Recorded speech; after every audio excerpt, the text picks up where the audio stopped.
Well, good evening. It's Longhaultanker, straight razor shaving with Longhaultanker. And today is the 10th of January, 2025 at approximately 10 minutes past 8 o'clock. That's 2010.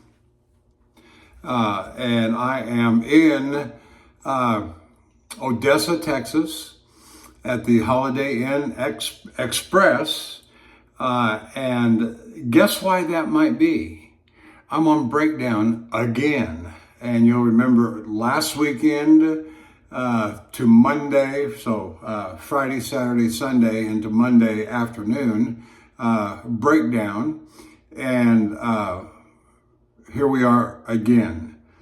And I'm not happy.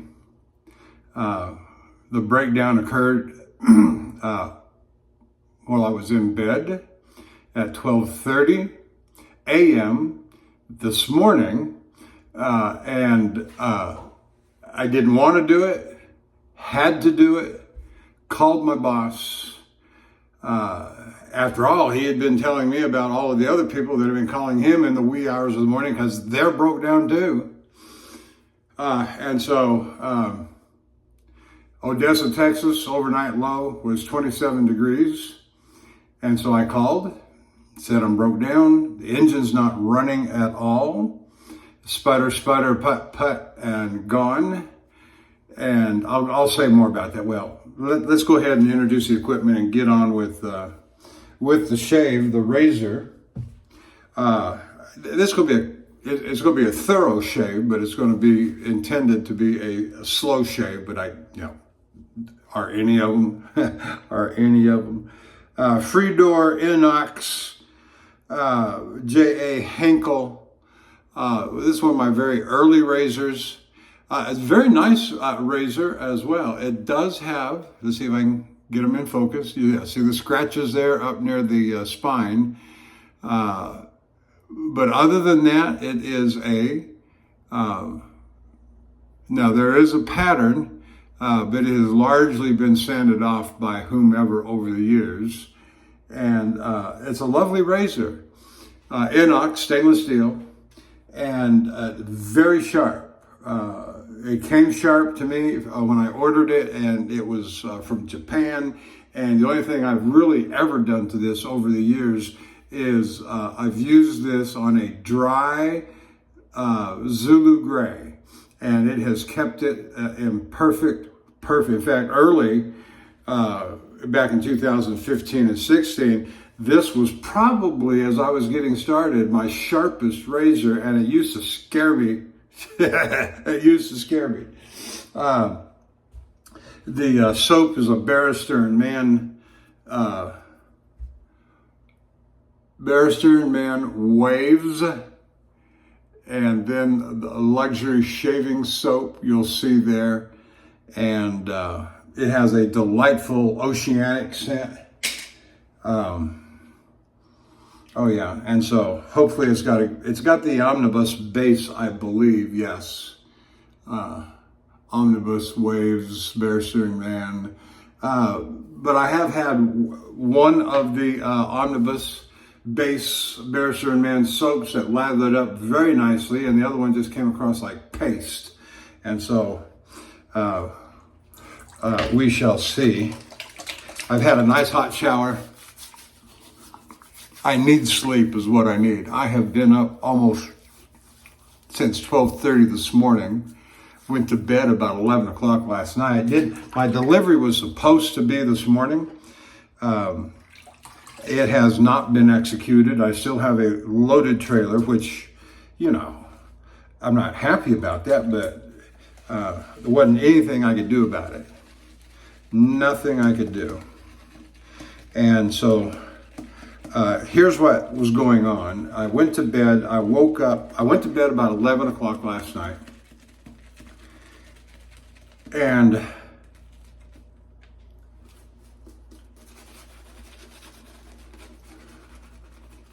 woke up in a freezing truck. The truck had ceased to run.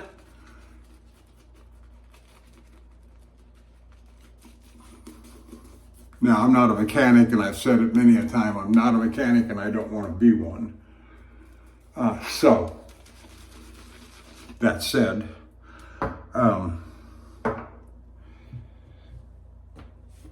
it stopped running and I couldn't get it started, except for just at 12:30 last night, I did get it to run for about 15 to 20 minutes, and long enough to get the cab warm, get the heater going, get warm, and so I proceeded to put on various layers of clothing that were soft and that I could sleep in. So from approximately 12:30 to 1 o'clock, got the truck warm, put on layers of clothes, went back to bed, snuggled up extremely tight, and I had already called my boss. That is to say, I called my boss at about 12 o'clock and told him what was going on. And he says, and I'm parked at a Love's truck stop in Midland, Texas, but there's no shop mechanic on duty. And they only have a light duty. They'll change your oil and they'll change your tires and they'll do some other light work, but asking them to diagnose a real problem like other kinds of diesel mechanic truck shops will do for you, they're not into that. They're doing, Love's truck stop shops are looking to do the quick fix, and that's all right. There's nothing wrong with that. The trucks will come in with flat tires or punctured radiators or whatever.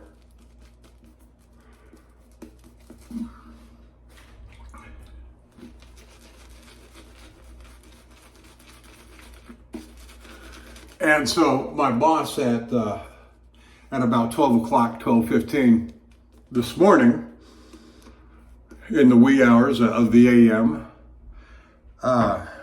he says, well, what time's the shop open there at the Love's in Midland in the morning? And I said 7. He said, well, call me back then. And that was it. I had no running engine. It was 27 degrees outside. And indeed, the overnight low, check it on the National Weather Service, was 27 degrees, and I'm left. And if I'd been a little bit more cantankerous, I would have just left the truck and gone to the hotel on my own accord and make him pay for it. And that's the way I do most of these. Like tonight, I'm paying for this out of my own pocket with my own credit card, but I'll be reimbursed, and I've always been reimbursed. When this new boss, same as the old boss, was my old boss at the old company, there was never a question about reimbursing my expenses on a breakdown. And so I'm not happy. Not only, and I think I've said this before, but we all hear the stories in the summertime where neglectful parents or parents who are in a hurry will leave their kids in the car and go into the grocery store to buy a few things, and the kids are left in a hot summer vehicle where the temperatures skyrocket from, because outside temperature might be 85, but the inside of the vehicle skyrockets to 120, whatever. Pets, same thing. Somebody calls the police, they come out, the owner of the vehicle, the parent of the children, the owner of the pets is arrested for cruelty and neglect. And we understand that, although it might be a little overkill sometimes, but that's just an opinion. And but we understand it nonetheless. All right, let's go here. So The same is true, I suppose, would be true for winter-like conditions. How much freezing temperature, what's the legal limit of freezing temperature that you can put a, dare I say, senior citizen, 65 years old, let alone a child, let alone a pet, they would throw somebody in, somebody's going to jail for elder abuse, or because it just infuriates me that employers can do to truck drivers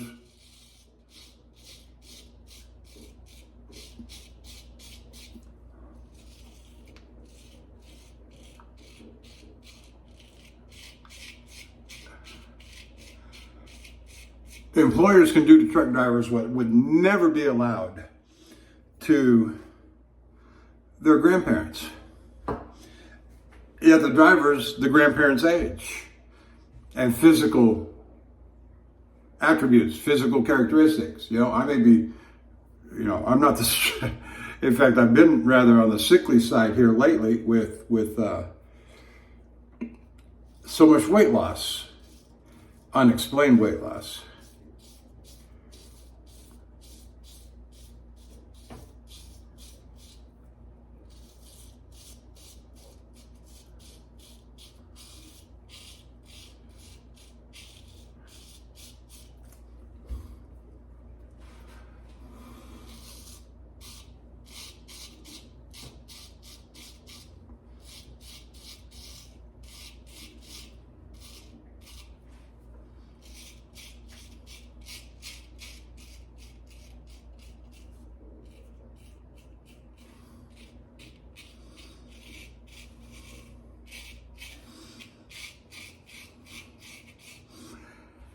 And I could make similar comments not only about heat and cold in a truck, but I could also make similar comments about cleanliness as well. It just boggles my mind that whether it's federal OSHA requirements or local health requirements don't require operators of vehicles, especially over-the-road trucks, to have some standard of continual cleanliness. I don't know.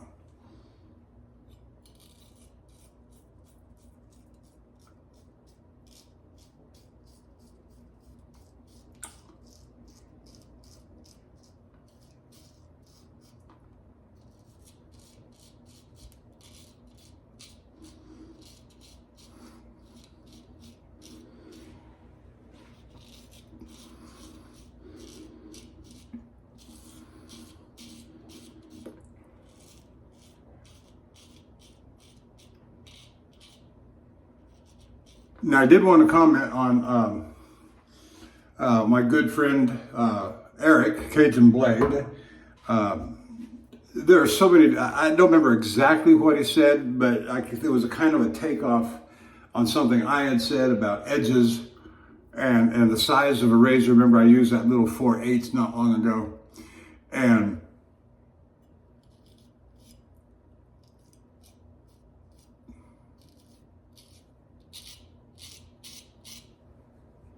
But, oh, that's so nice.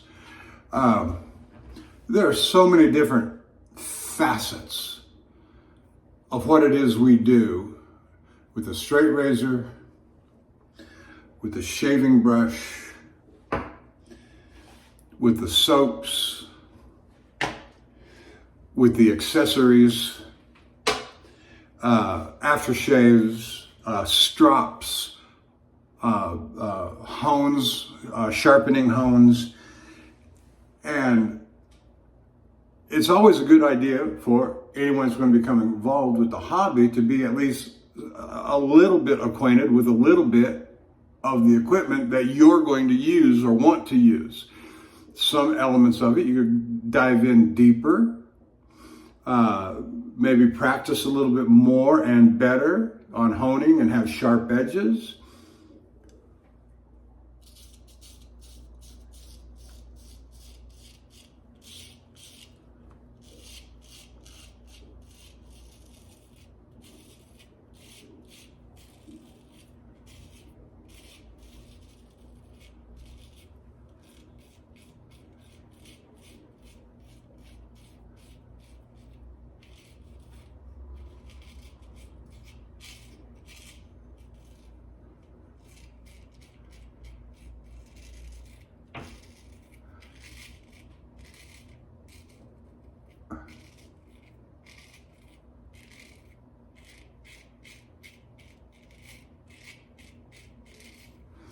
And that's all well and good, as it should be. I have a particular preference and fancy for Badger brushes. There's only one out of all of the boar bristle brushes there are in the world. There's only one that I like, and that's the Shapton or the Zenith 31 millimeter.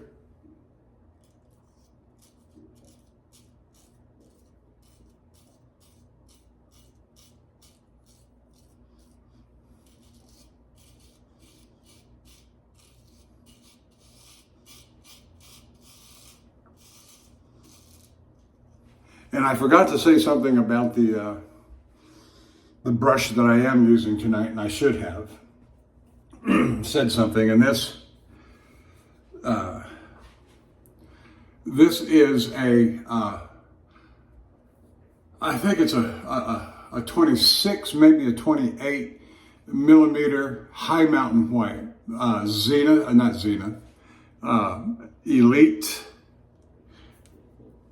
Elite Razors is the maker of this, and this is a special Hawaiian wood. I've had it for a good long while, and much of the gloss lacquer has worn off on this beautiful brush. It's got beautiful grain, and the lacquer seems to bring out the grain even more, and that's wonderful.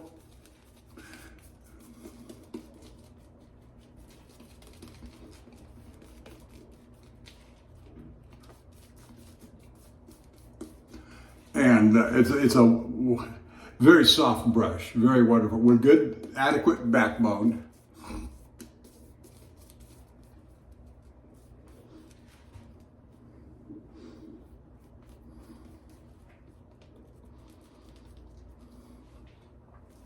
I'd like to see what you think about what I've said about, imagine being a warehouse worker and for a good-sized company that has certain OSHA required regulations relative to heat and cold and brakes, and we're very mindful of heat stroke. We're very mindful. Say you're an oil field worker up in the Arctic, in Alaska, and I'm sure they have very stringent regulations about how much time you can spend out in the cold and what kind of clothing and PPE, personal protective equipment, that you've got to have to go out into, by way of Arctic clothing and sub-zero clothing, etc. And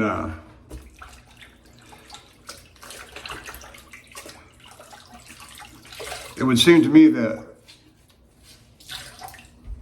there would be a significant amount of liability for not following such rules, even maybe not as in such lethal circumstances as super hot or super cold, but who wants to sleep in the cab of a truck at 27 degrees outside? Yeah, let's see the hands in favor of that. Oh yeah, there's nothing wrong with that.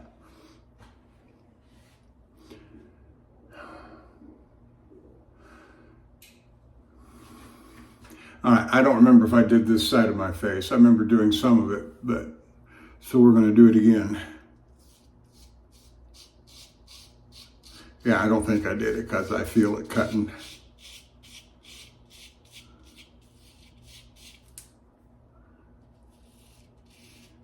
Yeah. Now I will say the soap is very slick, super slick.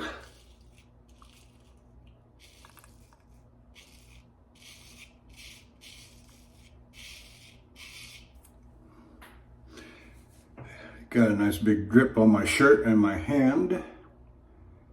That's all right.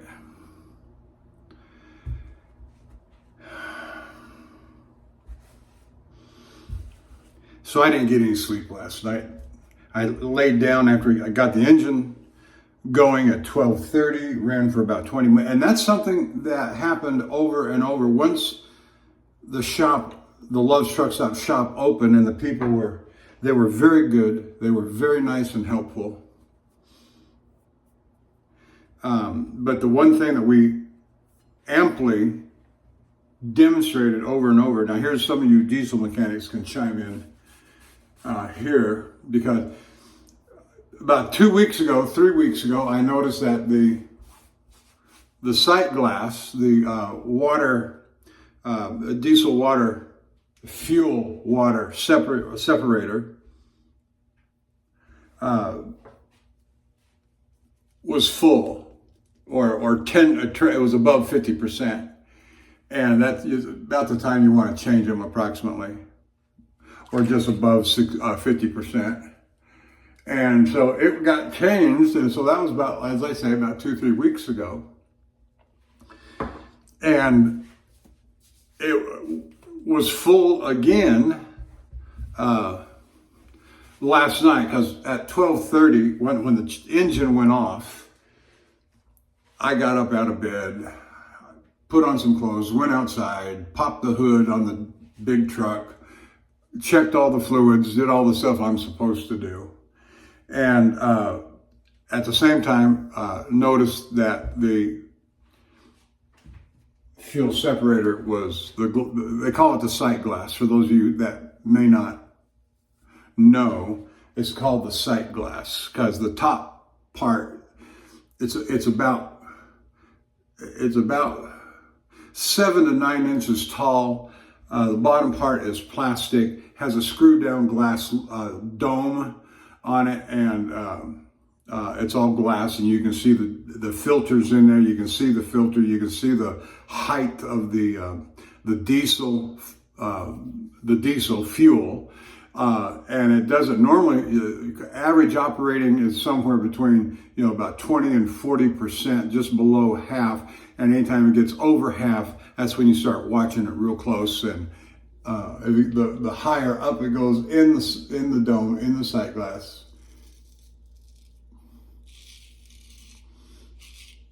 you're supposed to change it, or have your mechanic change it.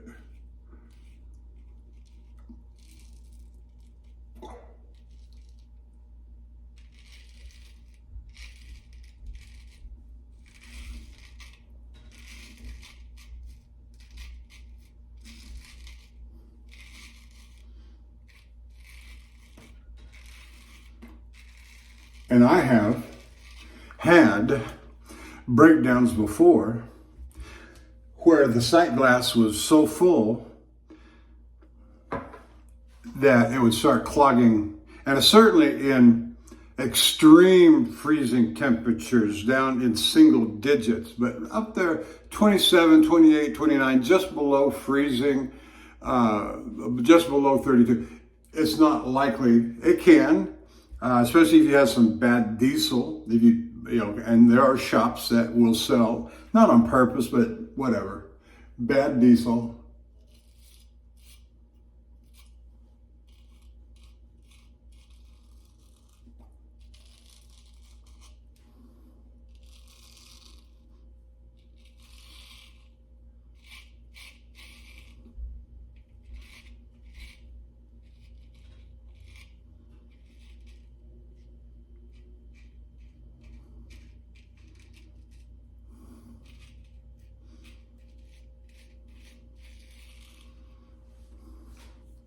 Oh, that feels good.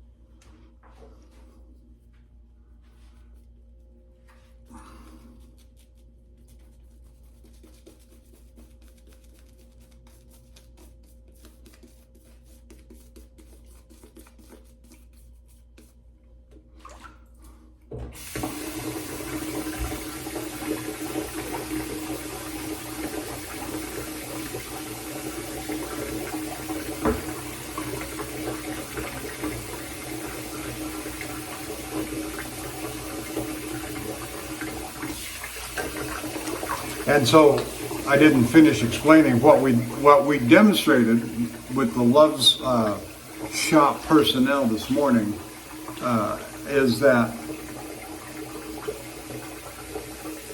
over the space of several hours, we turn it on, we get it cranked up, RPMs, idling RPMs, 600, 6 to 800 RPMs, oil, PSI would shoot up to about 45, 50, maybe 60 PSI, and that's your full idle speed. And from there, it would just kind of start going boom, boom, boom, boom, boom, boom, boom, boom, start choking up. It would start choking up. And eventually, after about 15 minutes of runtime, it would start choking itself out. It would start missing so bad that you would sure that it's going to die. It's going to die. It's going to die. And the guys in the shop did it while they were testing it. I did it last night at the 2:30 hour because I got the truck. I got the truck warm at 12:30 a.m. hour. Got into bed, went to sleep, got called again out of bed at 2:30 to try to get it running, barely.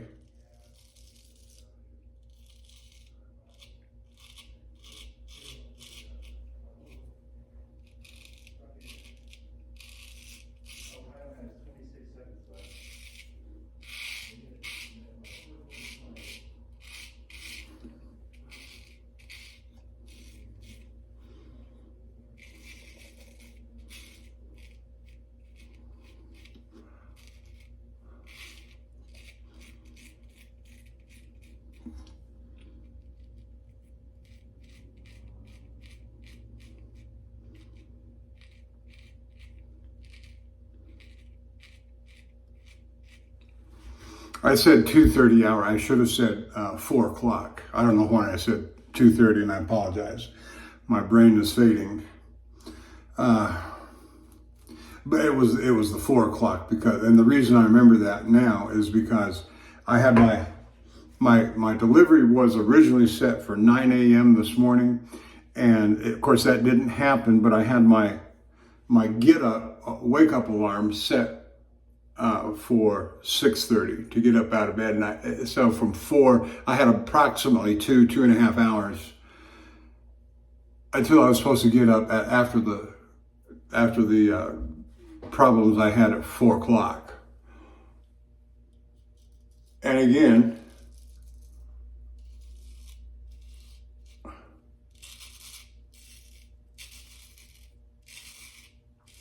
just laid in bed, shivered.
So anyway, that's why I'm in the hotel room again tonight. The truck is down. The truck was not running, and so my last act, I had to pull the truck, of course, into the shop. But one of those moments where it was actually running for about 15 minutes, we could never get it to run longer than approximately 15 minutes. So we got it into the shop, into the bay, the working bay,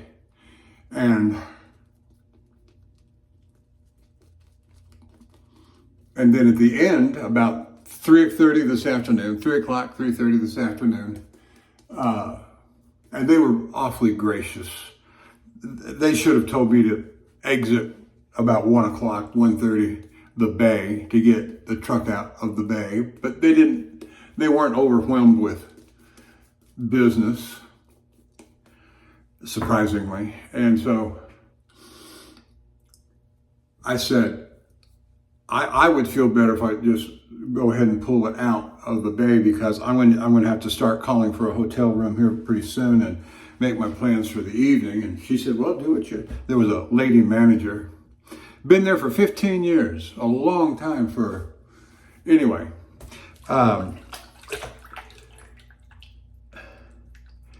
and she knew her stuff too. At least by their own admission, they are not a full service. There's a limit to the scope of the services that they provide. Love's Truck Stop Mechanic Shop. And that's fine. They don't do overhauls, for example. And she said, we kind of, the limit of our scope ends when the diesel fuel exits the sight glass, the fuel filter. They don't go any deeper into the engine than that.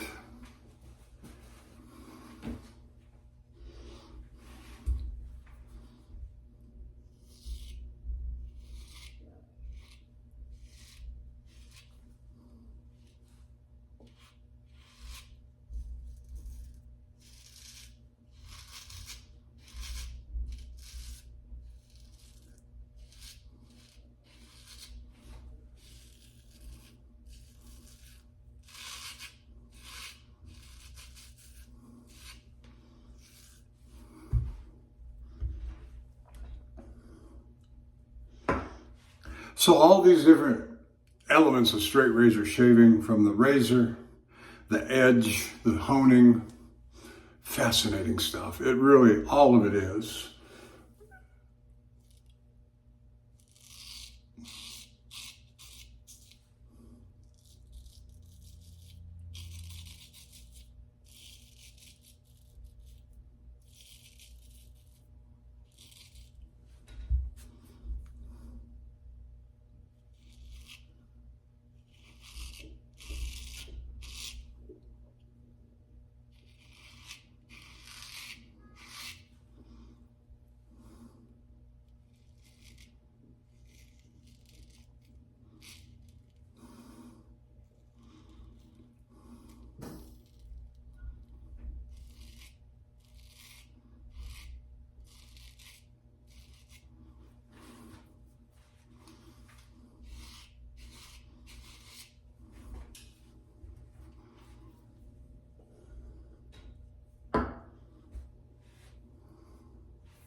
So yesterday was my load day. And of course, it was a long day too. I had to get up at 3:30 in the morning, yesterday morning, to make load time at 5 o'clock, and then to drive 600 miles to Midland. And that was a long day, and then not to get any sleep last night. I didn't even really think about it until I just said it, that I've been up for the better part of 24 hours, and I don't like it.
Well, that's kind of about all I had to say. And I'm kind of run out of steam.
let's go into the head.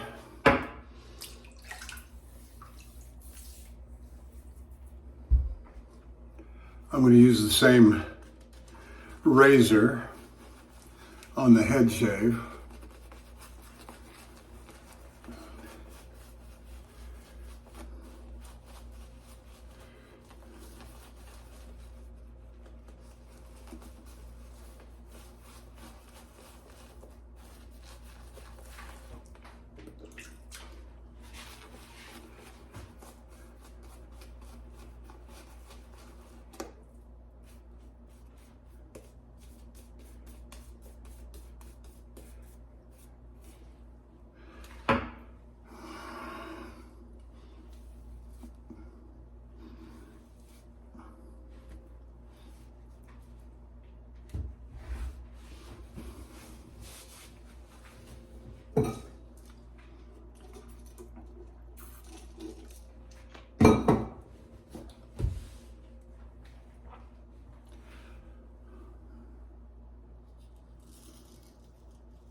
Oops.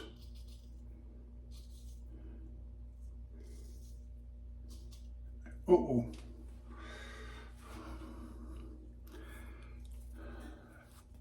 Yeah, got a couple of spots there. Not happy about that.